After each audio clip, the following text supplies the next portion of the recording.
Have you ever stopped yourself from doing something you loved just because you were afraid of what people might say? Maybe you wanted to wear something different, or speak your mind, or chase a dream that no one else understood. But then, a small voice inside you whispered, "What will they think of me?" This happens to almost all of us. We start caring too much about how others see us, and without realizing it, we begin building our lives around their opinions instead of our own hearts. This story reflects something universal. Many of us have felt this, and maybe, somewhere in it, you will find a piece of yourself. A long time ago, in a quiet village near the hills, there lived a young woman named Mira. She was gentle and hardworking. She helped her mother at home, carried water from the well, and tended the small garden behind their house. But there was one thing that made Mira different. She loved to paint. Every evening, once her work was done, she sat by the river with a small box of colors and painted the world around her, the sky, the trees, the birds gliding low over the water. Painting was the only time she felt truly alive. But the people in the village did not understand her. They said, "Mira wastes her time with colors and daydreams. What will painting give her? Can she eat colors?" Some laughed kindly, others laughed with cruelty. Even her own relatives shook their heads and said, "She should grow up. Who will marry a girl who spends her days painting clouds?" At first, Mira tried not to care. She smiled, said nothing, and kept painting. But day by day, the words began to settle into her heart. Each laugh, each judgment left a small mark. One evening, after a group of girls mocked her by the well, she walked home quietly, put away her paints, and whispered to herself, "Maybe they are right. Maybe I should stop." And so she stopped. Days passed. Mira helped her mother. She went to the fields. She spoke politely to the neighbors, but something inside her began to fade. Her smile grew smaller. Her eyes lost their light. When she walked past the river now, the colors that once called to her felt distant, like a dream she was no longer allowed to have. One evening, an old monk arrived in the village. He wore simple white robes and carried a worn walking stick. The villagers said he was a wandering traveler who helped people find peace in their hearts. They gathered around him, asking for his wisdom. Mira stood quietly at the edge of the crowd, listening. There was something about his calm voice that gave her courage. When the crowd finally left, she walked closer and said softly, "Master, I need your help. I used to love painting, but people laughed at me.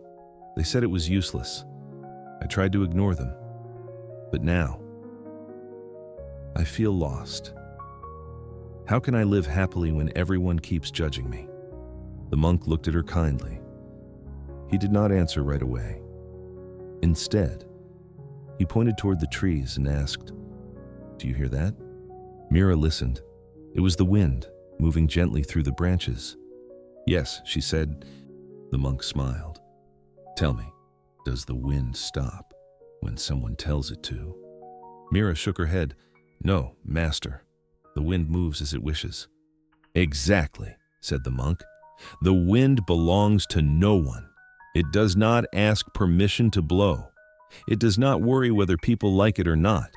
Sometimes it is gentle, sometimes it is strong, but it always moves."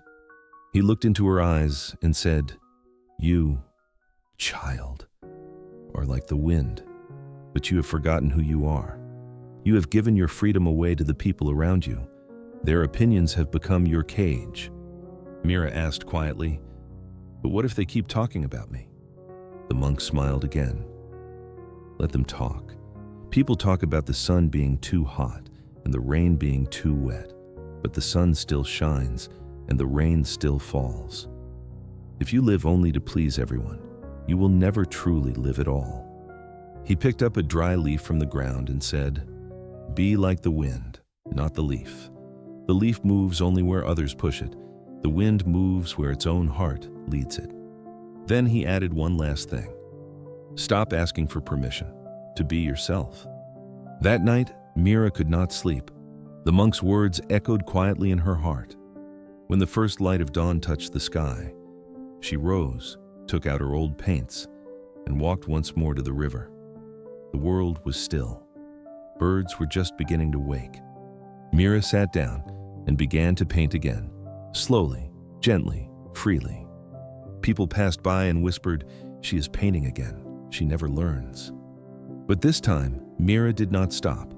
For the first time in a long while, their voices did not hurt her. She painted the rising sun, the clear river, the soft light spreading over the hills. And as she painted, she smiled, a real smile, the one she thought she had lost forever. From that day on, she painted every morning. And slowly, something began to change. The same people who once laughed at her started to admire her work. Children watched her with wonder in their eyes.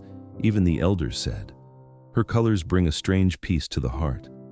Weeks later, Mira went to find the monk to thank him, but he had already left the village. On the stone where he used to sit, she found a few words, carved gently with a stick. The wind never asks for approval, it simply moves. Maybe, somewhere in this story, you saw a little of yourself. Maybe you too have stopped doing something you loved because someone's words made you doubt your own heart. But remember this, your life is not truly yours if you spend it chasing the approval of others. People will always talk. It is simply what people do. Some will praise you, some will mock you, but in the end, their words fade away. Only what remains in your own heart stays with you. So be like the wind. Keep moving, keep creating, keep living your truth. You do not need to explain yourself to everyone. You do not need the whole world to agree with you. You only need the quiet courage to be who you are. If this story touched something in you, take a moment to sit with it. And remember, your wind is still yours to blow.